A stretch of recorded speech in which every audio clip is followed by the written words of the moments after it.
আসসালামু আলাইকুম এভরিওয়ান, কেমন আছেন সবাই? খুব তাড়াতাড়ি ফিরে যাচ্ছি সৌদি আরব, কারণ এখন আর দেশে ভালো লাগে না, কোনো কিছুই ভালো লাগে না। কারণ হয়েছে মনে হয় যে সব কিছু এলোমেলো হয়ে গেছে, জীবনটা মরুভূমির মতো হয়ে গেছে। কারণ একাকিত্ব জীবন কোথাও ভালো লাগে না, হয়তো সৌদি আরব কাজের মধ্যে থাকলে একটু ভালো লাগে। এই জন্য ডিসিশন নিলাম যে খুব তাড়াতাড়ি চলে যাব সৌদি আরব। এখন যাচ্ছি বড় আপার বাসায় দাওয়াত খাওয়ার জন্য।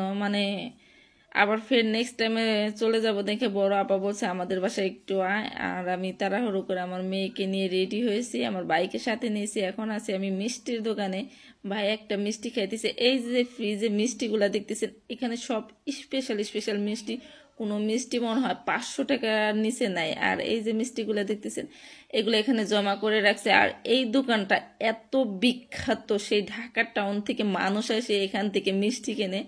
এখানকার মিষ্টিগুলো খুব সুস্বাদু। যদি 1000 দোকান বলেন, এক জায়গা করেন, এই দোকানটায় মানুষের কাছে সিলেক্ট হবে যে না, এখানকার মিষ্টি ভালো, এখানকার মিষ্টির মান ভালো, অনেক স্বাদ। এই যে ভাই একটা মিষ্টি খাইতেছে, এটা শুধু দুধের ছানা, এটা শুধু দুধের সর দিয়ে বানাইছে। আমিও একটু টেস্ট করে দেখলাম, না খেতে অনেকটাই দারুণ ছিল, মিষ্টি ছিল। তো ভাই মিষ্টিটা খেয়ে ফেলছি, কিন্তু এখানে অবশিষ্ট একটা দুধের ছানা রয়ে গেছে, এটা খাচ্ছে না। আমি ভাবলাম আমি তো গরিব মানুষ, একটু খেয়ে নিই, কী করবো আর।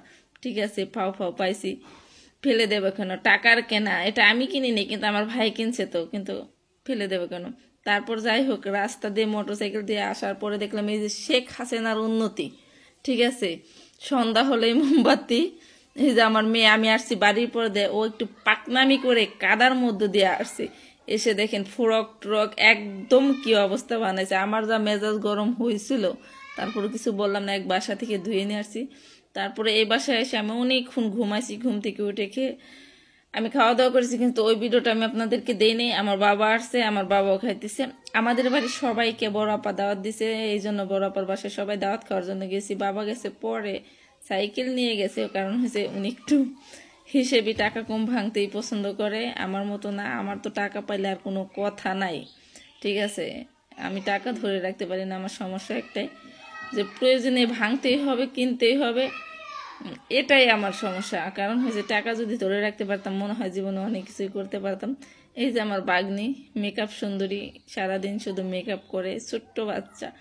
এই সময় আমরা কিচ্ছু বুঝি নাই, কিন্তু এরা এই জন্মে এসে যা বোঝে রে ভাই, এদের বোঝার কোনো শেষ নাই।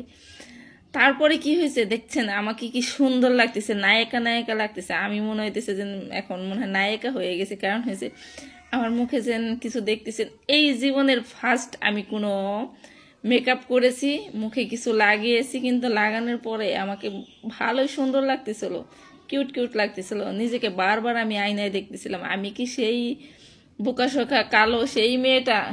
মেকআপ